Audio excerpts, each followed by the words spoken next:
તો આપણે જણાવી દઈએ કે જયંતિ ભાનુશાળીની હત્યા કરવામાં આવી છે અને તે પણ ચાલુ ટ્રેનમાં અત્યારે તપાસનો ધમધમાટ તેજ થઈ ચૂક્યો છે। જે લેટેસ્ટ જાણકારી આવી રહી છે તે અનુસાર અહીં રેલવે પોલીસે એસઆઈટીનું ગઠન કર્યું છે કે જેમાં અત્યારે તમામ જે મર્ડર થિયરીઝ ખાસ કરીને રેલવેમાં જે મર્ડર થયા હોય તે અંગે પણ તપાસ થઈ રહી છે। બીજી તરફ જે આરોપો લગાવવામાં આવી રહ્યા છે છબીલ પટેલ તેને લઈને પણ હવે અહીં તપાસ તેજ બની છે।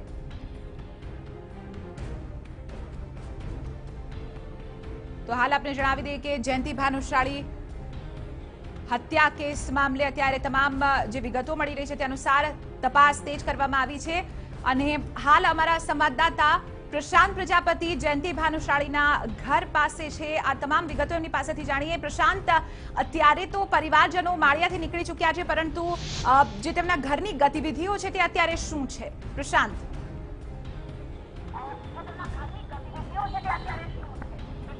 जी चौक्स थी लईने समग्र मामले लईने क्यांक ने क्यांक परिवारमां अने क्यांक ने कार्यकर्ताओमां दुखनो माहौल जोवा मळी रह्यो छे। हूँ घरना दृश्यो बतावीश के आज टोळा जोई शकशो के मोटी संख्यामां जे कार्यकर्ताओ छे के जे विस्ताરના अग्रणीओ छे ते अहींया हाल आवी पहोंच्या छे। त्यारे जे विस्ताરના जे काउंसिलर छे गिरीश प्रजापति તેમની જોડે વાત કરશું। गिरीशभाई, आपने जयंतिभाઈને अनेक वखत મળ્યા હશો, શું કહેશો જે આજે વ્યક્તિત્વ આપણા વચ્ચેથી જતું રહ્યું છે કે કોકને કોક એમની હત્યા કરવામાં આવી છે તે બાબતે? આજે સવારે જ અમારા અહીંયા એક કાર્યકર્તાનો ફોન હતો કે ગિરીશભાઈ એક આવો બનાવ બન્યો છે અને આ સાંભળીને મને એકદમ ઝાટકો લાગી ગયો, કારણ કે એ સરળ એટલું વ્યક્તિત્વ હતું। અમારા વિસ્તાર માટે બહુ જ એક સામાન્ય વ્યક્તિ હતા। નાનામાં નાનો કાર્યકર્તા, નાનામાં કોઈ પણ નાનો ગરીબ માણસ પણ એમના ઘરે જઈને એમનું દુઃખ વ્યક્ત કરી અને એમના દુઃખ માટે એ જયંતિભાઈ ખરેખર બહુ જ તત્પર રહેતા અને ગૌશાળા માટે, ગૌ માટે, બેન દીકરીઓ માટે અમારા અહીંયા લોકલમાં ઘણી બહેનોને એમણે આર્થિક મદદ પણ ખૂબ જ કરેલી છે અને ખરેખર આ એક દુઃખદ ઘટના બની છે। જી ચોક્કસથી દુઃખદ ઘટના છે। ત્યારે આપણી વિસ્તારમાં જે એમનું ઘર છે, એમના બાજુમાં રહેતા સ્થાનિક છે, એમની જોડે વાત કરશું।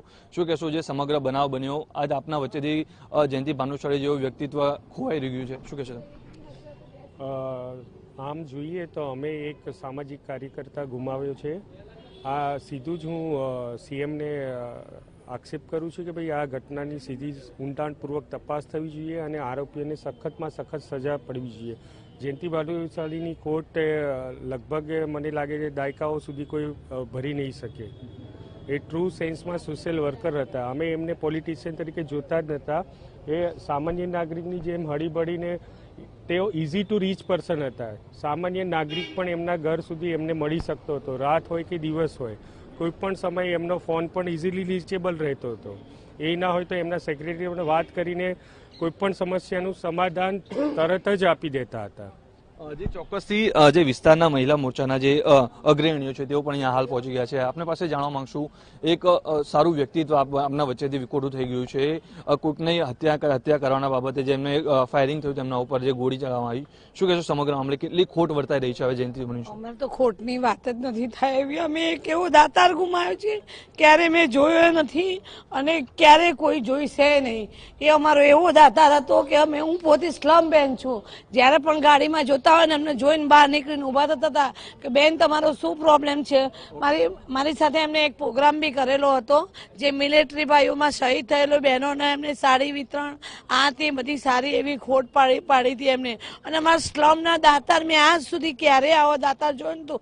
એ કોઈ પોલિટિક્સ નતા અમારી સાથે, પણ એ અમારો એક દાતાર હતા। અમે એક સારામાં સારો દાતાર આજ ગુમાવી બેઠો છે। હું તો મીડિયાના માધ્યમથી એ કહેવા માંગુ છું કે કોઈ પણ વ્યક્તિ હોય એને એવી કડકમાં કડક સજા થાય કે ફરીવાર આવો કોઈ ગુનો કરે નહીં। બસ હું તો આપને એટલી વિનંતી કરું છું। જી ચોક્કસથી સમગ્ર બનાવને લઈને ક્યાંક ને ક્યાંક વિસ્તારના જે કાર્યકર્તાઓ છે, કાઉન્સિલર છે કે પરિવાર છે, તમામ તરફથી આક્ષેપો લગાવવામાં આવ્યા છે। પોલીસને તથા જે વિજય રૂપાણી સીએમ છે તેમને અરજી કરવામાં આવી રહી છે કે ક્યાંક ને ક્યાંક આ મામલાની ઝીણવટપૂર્વક તપાસ હાથ ધરવામાં આવે અને જે જવાબદાર વ્યક્તિ છે, જે હત્યારો છે તેને કડકમાં કડક સજા આપવામાં આવે। બિલકુલ, આભાર પ્રશાંત।